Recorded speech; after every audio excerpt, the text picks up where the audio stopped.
যেতিয়াই ক'ৰবাত আপুনি নিজৰ পৰিচয় নিজে দিব লগা হয় তেতিয়া বুজিব যে আপোনাৰ সফলতালৈ দূৰ আছে। যি ঠাইত আপুনি আপোনাৰ প্ৰয়োজন অনুভৱ নকৰে সেই ঠাইৰ পৰা আপুনি মনে মনে আঁতৰি অহাই ভাল। যদি আপুনি আপোনাৰ কামত ব্যস্ত আৰু মানুহক সময় দিব পৰা নাই তেতিয়া মানুহে আপোনাক ক'ব অহংকাৰী। আপুনি আপোনাৰ কাম কৰি যাওক, সময়ে সেইসকলক উত্তৰ দিব। যি মানুহে আপোনাক কেৱল সময়ত মনত পেলায় তেনে মানুহক নিশ্চয় সহায় কৰিব, কাৰণ সেইসকলে আন্ধাৰত পোহৰ বিচাৰে আৰু সেই পোহৰ আপুনি হয়। চকু যিমানেই সৰু নহওক কিয় শক্তি কিন্তু গোটেই আকাশখন চোৱাৰ থাকে। ৰাস্তা সুধিবলৈ কেতিয়াও লাজ নকৰিব, কিজানিবা লক্ষ্য ৰাস্তা সেইপিনে আছে যিপিনে আপুনি ঘূৰি ফুৰিছে। কাৰোবাৰ অন্তৰৰ দুখ বুজিবলৈ হ'লে তেওঁৰ চকুলৈ চাওক, কাৰণ দুখ চেহেৰাৰ পৰা লুকুৱাব পাৰি কিন্তু চকুৰ পৰা নোৱাৰি। যি মানুহে আপোনাক কিস্তি কিস্তিকৈ দুখ দিছে ভাবি চাওকচোন কি হ'ব তেওঁলোকৰ যেতিয়া ভগৱানে তেওঁলোকক সুতৰ হাৰত দুখ দিব। জীৱনটো কাঁইটেৰে ভৰা আৰু সাহস হৈছে ইয়াৰ পৰিচয়। ৰাস্তাটো সকলোৱে যায়, কিন্তু যিয়েই ৰাস্তা বনাই আগবাঢ়ি যায় তেওঁহে প্ৰকৃত মানুহ হয়। মনত দুখ নকৰিব যদি কোনোবাই আপোনাক বেয়া বুলি কয়, কাৰণ এনে মানুহ নাই যাক সকলোৱে ভাল বুলি কয়। কাৰোবাৰ ভাৱনাৰ সৈতে কেতিয়াও নেখেলিব। হয়তো আপুনি এই খেলত জিকিব পাৰে, কিন্তু সেই মানুহজনৰ পৰা চিৰদিনৰ বাবে হাৰি যাব। সদায় সন্দেহ কৰা ব্যক্তিৰ সন্তুষ্টি না এই জগতত আছে না অন্য জগতত আছে। ভুল ক্ষমা কৰিব পৰা যায় যদি আপোনাৰ সাহস আছে ভুলবোৰ স্বীকাৰ কৰাৰ। নিজৰ দুৰ্বলতা কেৱল সেইজনৰ আগত ক'ব যিজনে যিকোনো পৰিস্থিতিতেই আপোনাৰ সৈতে লগত থিয় দিয়ে। কাৰণ সম্পৰ্ক হওক বা মোবাইল, যদি নেটৱৰ্ক নাথাকে তেন্তে মানুহে গেম খেলে।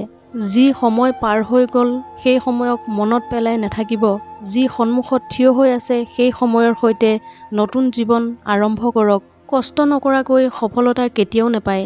প্ৰকৃতিয়ে চৰাইক খাদ্য নিশ্চয় দিয়ে, কিন্তু সেই খাদ্য চৰাই বাহত নিদিয়ে। যদি আপুনি নিজৰ সৈতে মিত্ৰতা কৰে তেন্তে কেতিয়াও অকলশৰীয়া অনুভৱ নকৰে। চাৱনিৰ পৰাও আঘাত পোৱা যায় যেতিয়া কোনোবাই দেখিও নেদেখাৰ ভাও ধৰে। হাঁহি থাকিলে সমগ্ৰ পৃথিৱীয়ে আপোনাৰ ভৰিত থাকিব, কাৰণ চকু পানীকটো চকুৱেও ঠাই নিদিয়ে। মানুহ কেতিয়াও হতাশ হ'ব নালাগে, কাৰণ পাহাৰৰ পৰা ওলোৱা নদীয়েও কেতিয়াও নুসুধে যে সাগৰলৈ কিমান দূৰ। ভাল মানুহক ঠগোৱা মানে হীৰা দলিয়াই পাথৰ তোলাৰ সমান হয়। কাৰোবাক মিছা আশ্বাস দিয়াতকৈ স্পষ্টভাৱে মানা কৰাই ভাল। জীৱনত সকলো এৰি দিব, কিন্তু হাঁহি আৰু আশা কেতিয়াও নেৰিব। ভাল তেওঁকেই পাব যি অন্তৰে ভাল পায়। চকুৱেতো সকলোকে ভাল পায়। প্ৰেম কি হয় তেওঁক নুসুধিব যিয়েই পাইছে, প্ৰেম কি হয় তেওঁক সোধক যি হেৰুৱাইছে। আগবাঢ়ি যোৱা ব্যক্তিয়ে কেতিয়াও আনক বাধা নিদিয়ে, আৰু যিয়েই বাধা দিয়ে তেওঁ কেতিয়াও আগবাঢ়িব নোৱাৰে। ৰাস্তা সকলো ফালে আছে, নিৰ্ভয় আপোনাৰ ওপৰত কৰে যে পাৰ কৰিবনে অপেক্ষাত ৰ'ব। ভাৱনাৰ নদীত ডুবি প্ৰায় মানুহে পাৰ কম পায় আৰু ডুবে বেছি। সেইজন মানুহে আপোনাক কেতিয়াও গুৰুত্ব নিদিয়ে যিজনৰ আগত আপুনি সদায়ে তল পৰি দিয়ে। আমি কেতিয়াও নাজানো যে জীৱনত কোনটো আমাৰ শেষ কথা হয়, কোনটো আমাৰ শেষ ৰাতি হয়। হাঁহি থাকক, হহুৱাই থাকক, নাজানো কোনটো সাক্ষাৎ শেষ হয়। কাৰো সংগ এই ভাবি নেৰিব যে তেওঁৰ ওচৰত একো নাই আপোনাক দিবলৈ, মাত্ৰ এইটো ভাবি তেওঁৰ সংগ দিব যে তেওঁৰ ওচৰত একো নাই আপোনাৰ বাহিৰে হেৰুৱাবলৈ। জীৱনটো সকলোৰে একেই, পাৰ্থক্য মাথো এই যে কিছুমানে অন্তৰ খুলি জীয়াইছে আৰু কিছুমানে আনক দেখুৱাই জীয়াইছে।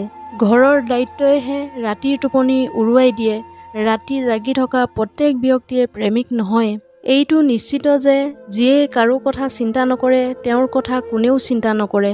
মুখেৰে তিতা কথা কোৱা লোকে কেতিয়াও বিশ্বাসঘাতকতা নকৰে। ভয় সেই সকললৈ কৰিব লাগে যিয়ে অন্তৰত তিতা ভাৱ ৰাখে আৰু সময়ৰ সৈতে সলনি হৈ যায়।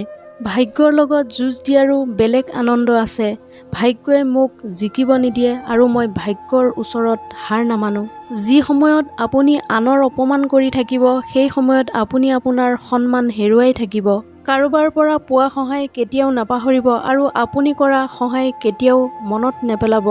এনেধৰণৰ মটিভেশ্যনেল ভিডিঅ' পাই থাকিবলৈ মোৰ চেনেলটো ছাবস্ক্ৰাইব কৰি ৰাখিবলৈ নাপাহৰিব। পুনৰ অন্য এটা ভিডিঅ'ৰ সৈতে লগ পোৱাৰ প্ৰতিশ্ৰুতিৰে আজিৰ এই খণ্ডটোৰ পৰা বিদায় লৈছোঁ। ধন্যবাদ।